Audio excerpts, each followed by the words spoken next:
additional 2 billion pairs from domestic demand. And since the recession, it's clear that countries with emerging leather industries will start to look at new destinations. Globalization has stopped being Americanization.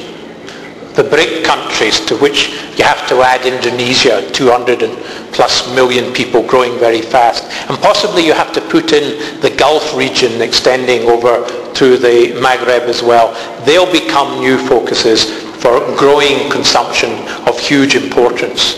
And when you start talking about the restructuring of the leather industry that I've already mentioned, think of another thing that we're talking about, which we call time zone manufacturing. And this roughly splits the world into 3 different zones. Expect to see more production in Africa and in Eastern Europe for sales in the EU. Expect to see more production here in Mexico, in Central America and other parts of Latin America to deal with what you might call the Americas, and start looking towards China dealing more with its domestic market, and India similarly, and Asian production for Asian markets, and localized production within the time zone for other parts of the world. And that has implications on new sourcing plans, new supply chains, and of course for countries like Mexico, potential for foreign direct investment. And allied to this time zone manufacturing, we see innovation starting to change. You might remember Clayton Christensen's fabulous book on the innovator's dilemma and all his talk about disruptive innovation.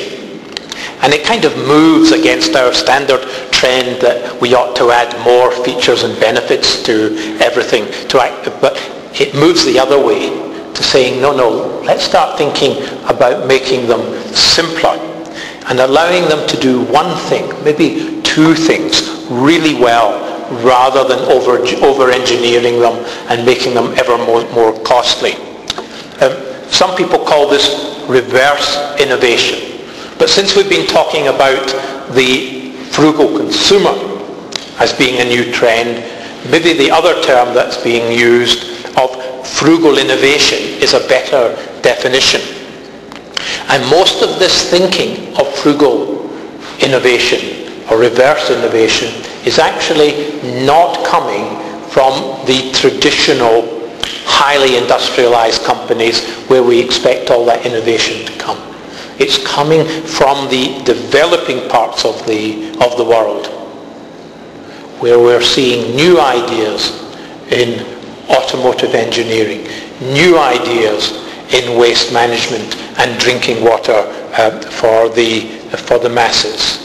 And as we heard in the opening talks this morning, innovation tends to be effective when you have one really clever new thing put together with half a dozen old things in a new configuration to deal with real and measured consumer needs. It's not just about being clever for its own sake. It's not just about doing something new and saying it's an innovation. It's about this very clever reconfiguration of technologies for new markets. And we're seeing that. We're seeing in the United States significant and important footwear brands saying we can do part of our operation back here closer to home. We can reconfigure the way that we put the elements of our footwear together and diminish our need for huge transportation costs to bring everything from Asia. And you can imagine not just product innovation, but supply chain innovation. And you think about logistics. Why should companies take hides from the United States and ship them to Asia, turn them into shoes, and ship them all the way back to the United States.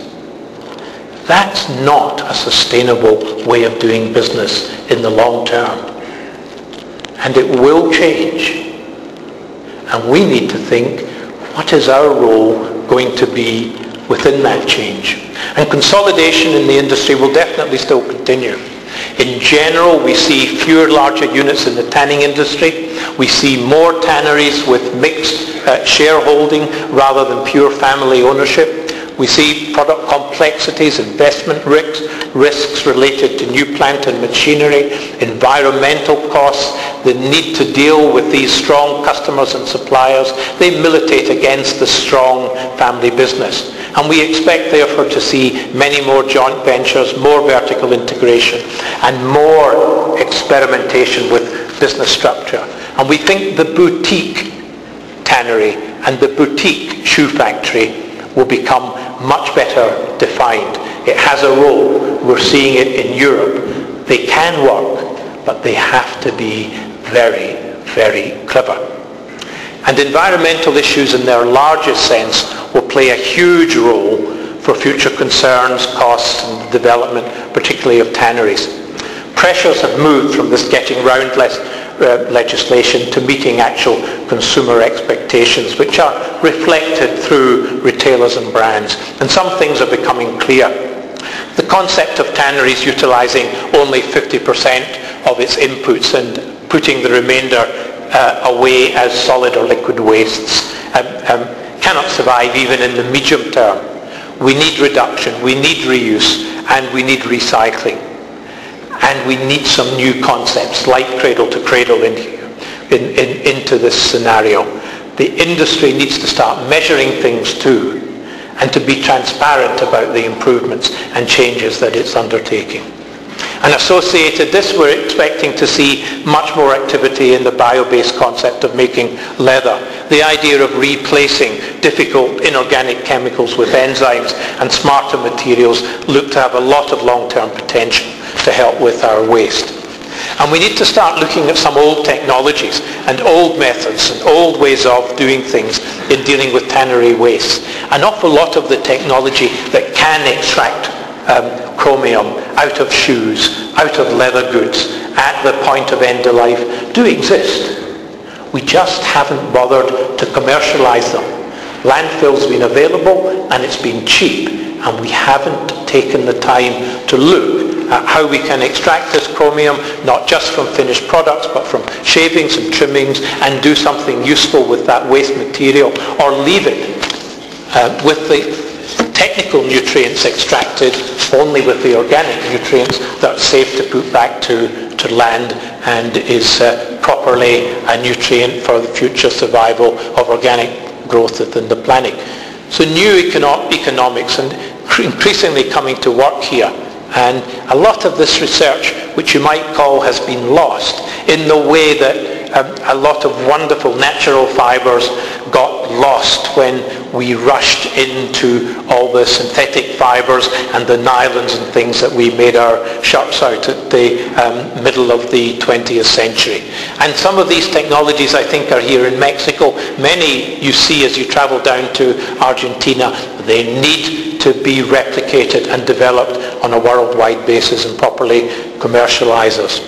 We also anticipate that tanners and end users will start to work much more closely together, not just about fashion and the mode, but on the design implications related to the end of life of a product.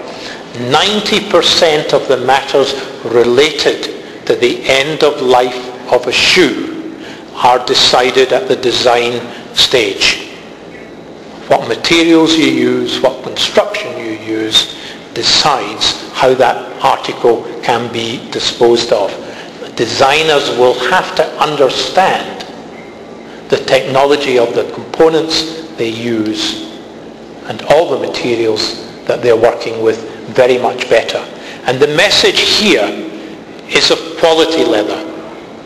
Our recent research at University of Northampton, where I spend quite a bit of my time with consumers,